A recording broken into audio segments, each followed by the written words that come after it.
What is going on, everybody? I am your host, Slackerz, bringing you our next matchup in the Ultimate Smash Bros. DLC Fighter Tournament thingy. I still don't know if I have a correct name for this tournament. I'm pretty sure I do. But whatever, we'll get past that point. So, if you're new and you're wondering what this is, yeah, sorry to people that know this by now. But gotta go over the rules, because there's always a few new people that stop by and wonder what this is. So basically, it's a tournament that we all put together for, it's got 72 characters that could potentially be DLC in Smash Bros, through the Fighter Pass, or maybe, future means, whatever, free download, Fighter Pass 2, whatever it might be. So, again, this is a tournament just for fun. So we have characters that are spirits, we have characters that are assist trophies, we have third party, we have first party, we have all sorts of characters, basically. So, again, fun tournament, I want to stress that. But, so, each day on the channel, I upload one matchup from the tournament, except for Sundays. And then, if you want to participate, you're more than welcome to. How do you do that? You vote. How do you vote? Simply down in the comments, type the name of one of the two characters. Or if you absolutely love both the two characters in the matchup for the day, you can vote for both. Totally fine. But yeah, just type whatever your answer is down in the comments. That's how we vote. One vote per person. And the tournament, or the matchup, voting-wise, stays open for just 1 week. That way tournament keeps on rolling smoothly. And eventually we'll go till there's a winner, because what's the point of doing the tournament? Or what's the point of doing anything if you're not going to finish it, right? So yeah, we'll get a tournament. We'll get to champion eventually, but there's a lot of matches, so let's get into it. I also, if there's ever a tie in voting, I will flip a coin on camera. Had to do that yesterday. I hope I don't have to ever do that again, because I'd rather have, decisive votes, but hey, if it turns out that way, then, well, what can you do? But we get to go over the results from last week now, which was, who was it?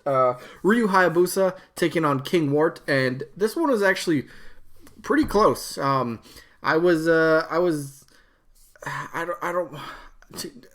guess I was a little surprised at the, how close the number of votes were and how many people actually voted King Wart. And there's quite a few people that actually, responded for King Wart. I'll just show you them. Here we go, the results. So Ryu Hayabusa did win 25 votes to 19. So Ryu Hayabusa moves on. But King Wart is not done. It's a double elimination tournament. Forgot to mention that. So if you lose, you just drop to the loser bracket. You lose from there, you're done. But quite a bit of comments from the comment section. We're going over a bunch of things about King Wart in his past. Oh, he was a really fun boss, or he was kind of annoying. He's kind of like a kind of a forgotten character. It's cool to see, that people actually know who this character is. I like to see that. So, yeah, Ryu Hayabusa moves on. We'll face Captain Rainbow in the next round. But King Wart falls to the loser bracket. No matchup yet because, well, we have a lot of matches to go. But King Wart will be in match 44. Faces the loser game 20, but we're not even close to game 20 yet. I think we're only on game 11. So, speaking of game 11, let's get to it, right? Game 11... Yes, I realize Edelgard is spelled wrong, and I should update that, and I will. But, so game 11, Edelgard, yes, from Fire Emblem, Three Houses, the upcoming game for the Switch, which, if I remember correctly, it's coming out in July, because, isn't it, or June? No, I'm pretty sure it's July, because it's Mario Maker 2 in June, and then I think it's Fire Emblem Three Houses in July. So, one of Nintendo's bigger games releasing this year for their Switch platform. There's a good chance that... Nintendo could use Smash Bros. The Fighter Pass to sort of, I guess, promote that character, or a character from Fire Emblem. Now, let me, I gotta point it out, yes, there are a ton of fans that are like, no more Fire Emblem. And I'm halfway in that boat. I'm no more Fire Emblem characters, and I mean it, no more Fire Emblem characters that are Marth clones. I mean, we have Marth, we have Lucina, we have Roy, we have Chrom, we have everybody in the Fire Emblem universe. We have so many people that just pretty much have the same movesets that kind of get tweaked here and there, and it's like, all right, if we were to get somebody new from the Fire Emblem franchise, whoever it would be, maybe I'm going to bring up Black Knight. I know he's another sword user, but he'd be a very heavy-hitting character, possibly a slower character. And he's got some cool magic that you can do with his moveset as well, but we're not talking about Black Knight, we're talking about Edelgard. So I believe actually Black Knight's in the tournament, so I can't wait to talk about that. But Edelgard, why would Edelgard make sense? going to be one of the main characters for the upcoming Three Houses game, if not the main character. I don't know. It plays a very prominent role in the upcoming game. So I guess that's why kind of a lot of people speculate that could be the front runner from the new game to potentially appear in Smash Ultimate as a DLC character. And she's not a sword wielder. That's awesome. Check out this little screenshot. She's actually an axe wielder. So you got a totally different moveset you can do with axe. It looks like it would be I don't know if she's slashing like upwards with both hands or if it's just one hand, but if it's a one-handed axe, you got another hand free for whatever sort of moves you come up with, or if it's a two-handed weapon, I guess, that's a bit different, heavy hitting axe, more damage for whatever attacks she might do. So, honestly, yes, if Fire Emblem were to get a character, I think there would still be backlash for sure, just because a majority of the fan base is like, yeah, we're done. We don't want no more Fire Emblem, and I totally agree with that, but I'm always welcome to somebody that brings something a bit different. I believe we don't have an axe wielder, right? I mean, Simon and Richter have like the little throwing axes, but not somebody that has like an axe for their main weapon that would be like, I guess, the base of their moveset, So I think she would bring a lot to the table. It makes a lot of sense for Nintendo to promote one of their first-party games, and I'm pretty sure it's the July release date, so they could use June at E3 to potentially announce Edelgard as one of the next DLC characters from the Fighter Pass, and then, maybe kind of tie it in with the release of Three Houses as well. That way you get more eyes on Edelgard, the character. If people kind of get, drawn to the character and like the playstyle, they might be a bit more, likely to pick up Fire Emblem Three Houses. So not only could you get the sale for the DLC in Smash, but you could also potentially get the sale for the actual game of Three Houses as well. And, as a business, that just makes a lot of sense. If you can promote your own stuff, awesome. If you can't, well, I guess it's third party and you better have a good relationship with them or whatever. But one other point I want to point out real quick, even though, it wasn't Vergaben. It was a different leaker, I believe, back around mid-November, and I made a video about that. They were hinting at a swordsman, and at the time, people were thinking it could be Edelgard, but because the leaker was saying something about like a first-party character that was a sword wielder, but it looks like Edelgard's an axe wielder, so I guess that's kind of out of the point. But I guess if you wanted to if that leak was still to be believed, a first-party character that wields a sword, Fire Emblem's coming up, and we already have enough Fire Emblem sword characters, so let's hope, let's just hope no more sword users. How about that? Edelgard would be okay, in my opinion, honestly. I would be absolutely fine with it. It's another female in the roster. It's a different sort of moveset for the character that we already have than the other Fire Emblem characters. So yeah, I'm cool with that. But let's go on to Sub-Zero now, shall we?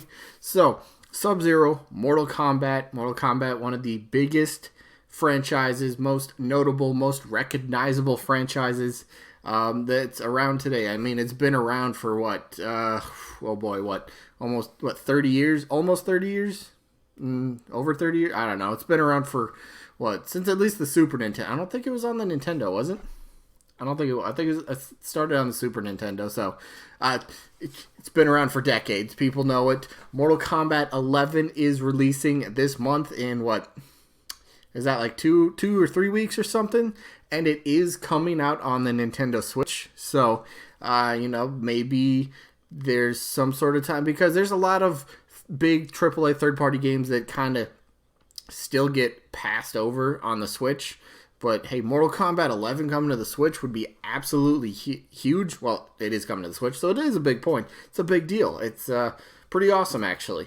And I know some people are like, well, Sub-Zero wouldn't make more... Scorpion would make more sense than Sub-Zero, because Scorpion's pretty much the face of the franchise. But Scorpion's in the tournament, but we're going to talk about Sub-Zero. Sub-Zero, you could still have the moveset. You could still make them you could still make him feel like himself. You don't need the gore to represent Mortal Kombat in the moveset. I mean, the Scorpion and Sub-Zero have been in Injustice, and that didn't have, the bloody, gory stuff that Mortal Kombat does. So you can tone down the character. The moveset would be pretty easy, actually. Revolve around ice. I know we have ice climbers, but you could maybe chuck ice balls. You freeze the ground and go sliding across to a shoulder tackle. Drop ice from the above, like like an up smash or something like that. You could do some really cool stuff. You could freeze the opponent with your neutral special attack. Freeze the opponent for a couple seconds and combo into that or whatever it might be. So there's a lot of cool stuff you could do with the character while still feeling like it is the character, and that's always a big point for me and actually quite a bit of people. If you're going to bring an M-rated character into Smash, quite a bit of people don't even want any more M-rated characters in Smash, and I totally understand that. But if you're going to bring M-rated, make sure they still feel like themselves, but also make sure that they don't just awkwardly stand out and just be like, yo, hi, I'm here. I don't belong here, but I'm standing here in the roster. Let's just make sure that they would feel like they could still fit. And plus, we could actually get, as a gaming fan, this would be awesome. I've said this before, but we could finally get Mortal Kombat versus Street Fighter. They go Sub-Zero against Ryu, Sub-Zero against Ken, or potentially if Scorpion got in, Scorpion against Raiden. Scorpion against Ryu or Scorpion against Ken. That'd be pretty cool to see, little fighting crossover within a crossover game. That's pretty sick right there. That is awesome. I like that idea. But for this one, I think my vote's easy. I'm voting Sub-Zero. I'm definitely open to the idea of getting another Fire Emblem character, as long as they're different from... We don't need another Marth clone, semi-Echo. We don't need anything like that. If you're going to give us something from Fire Emblem, make sure they're different. And Edelgard seems to be that, so would be cool to see. But no, my vote, I'm going Sub-Zero. I think he's more recognizable.